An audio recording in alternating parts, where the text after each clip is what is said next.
Good morning and greetings to Alaska. This is the top of Vulture Peak outside Wickenburg. You can see the Hassayampa Valley and the Wickavar Mountains over in the distance there. This is the saddle point in the Vulture Peak.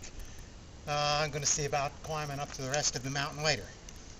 But right now I'm going to break and talk some anime. Metropolis.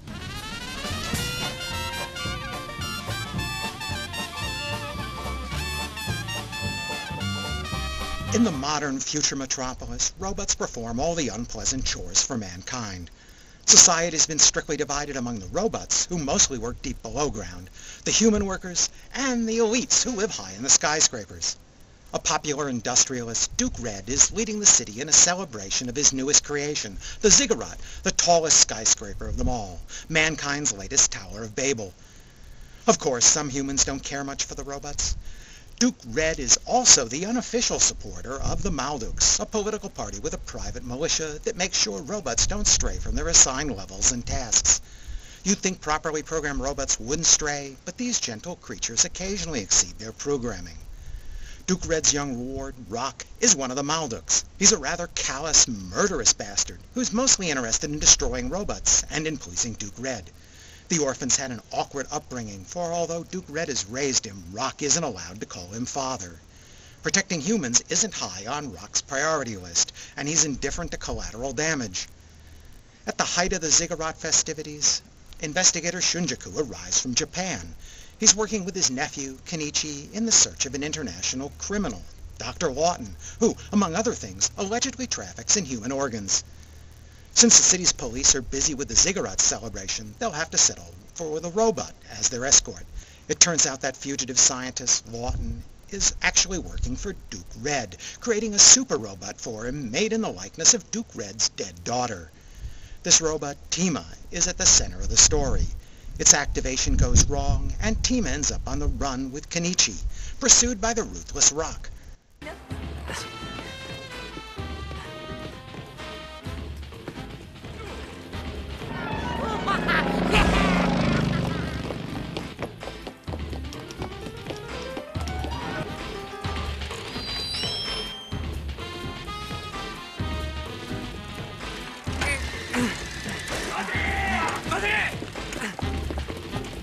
Kenichi and Tima and their relationship and Tima's search for identity are the heart of this anime.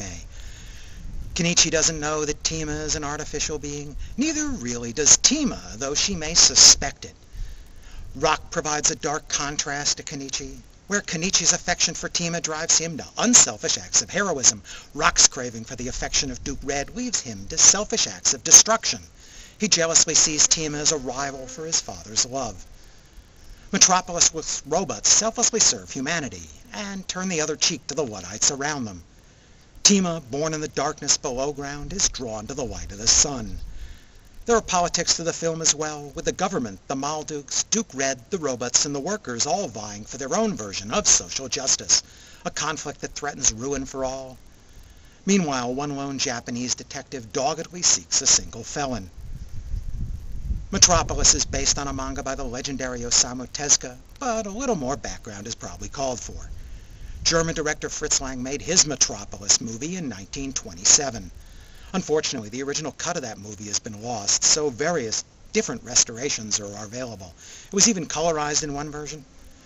Lang's Metropolis has a society stratified into the elite living above and the workers slaving in the catacombs below. Maria is organizing the oppressed workers, searching for a bridge to the ruling class because between the brain that plans and the hands that build, there must be a heart. Vetter is the boss's son, but because he has the hots for Maria, he learns of the cruel life of the workers. But Fredder's dad has a different plan, robots that will do the work more cheaply than humans and without complaint. He has a scientist kidnap Maria and make a robot double of her, then sends it down to discredit the workers, all so he can justify replacing them with more robots. Activating that first robot and duplicating Maria's appearance is probably the most famous scene from Metropolis. One thing about silent films, they're easy to dub into English. 25 years after Lang's movie, Tezuka created his Metropolis manga, one of the master's very early works. Tezuka had never seen Lang's film, only a few still images and vague descriptions, so he did his own thing. Tezuka's Metropolis is certainly not an adaptation. For one thing, its world is already full of robots, and so the human workers are doubly angry at both their harsh life and at the robots that are taking their jobs. But the robots here are also aggrieved, and this conflict may threaten to destroy the city. In this world, Dr. Lawton creates a new super robot, Michi, who in contrast to Maria and Tima, is an exclusively female. A few years later, Tezuka will recycle the notion of creating a super robot to replace a dead child in Astro Boy, who at first also doesn't know it's a robot. The anime Metropolis is directed by Rintaro, who worked with Tezuka and Mushi Productions on Astro Boy, and is also known for decades of animation, from Space Pirate Captain Harlock to Dagger of Kamui and X. Rintaro honestly tells us that when Tezuka was alive, Tezuka rejected a request to animate the early Metropolis manga. And so the movie waited until 2001, a dozen years after its creator's death. Another manga legend, Katsuhiro Otomo, who's also done a little anime directing on his own, provides the screenplay for Metropolis. They've restored some of the elements from Lang's Metropolis to Tezuka's work, such as making the robot female and returning to the vertical stratification of the classes. Working in the Madhouse studio, these anime legends created a state-of-the-art animation. You probably noticed that the character designs have kept a lot of the Tezuka look, with the eyes and hair that vaguely recall Astro Boy, and the wide bell-bottom legs of other Tezuka characters, even though that's all gone a bit out of fashion.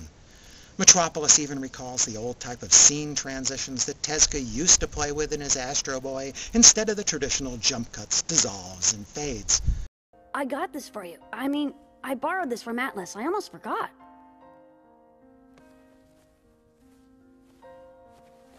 The designs of the huge Metropolis are spectacular, all conceived in a retro homage to both Lang's film and Tezuka's manga. Above ground, the wealthy buildings borrow architecture from several eras. They shine in marble, glass, and metalwork, all meticulously detailed, as zeppelins and planes fly above. The streets at ground level teem with people, robots and cars going about their jobs, and in the uglier world below, there's a jumble of detail. This is a vibrant city, full of little details typical of life, constantly in motion, always evolving.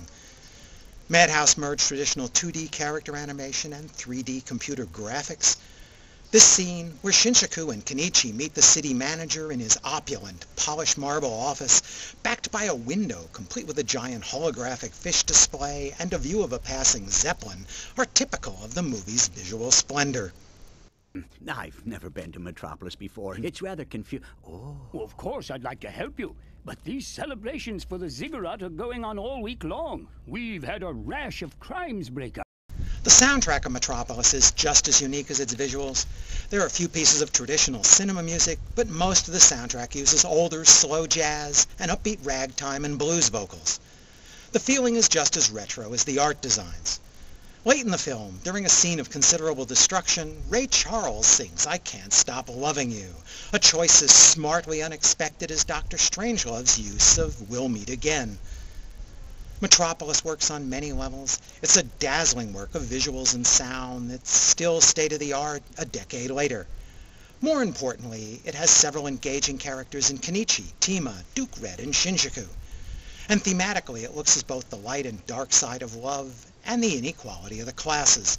It fuses Lang's Weimar class warfare with Tezuka's post-war industrialism, the unhappy aftermath of two different world wars. I give Metropolis 5 stars.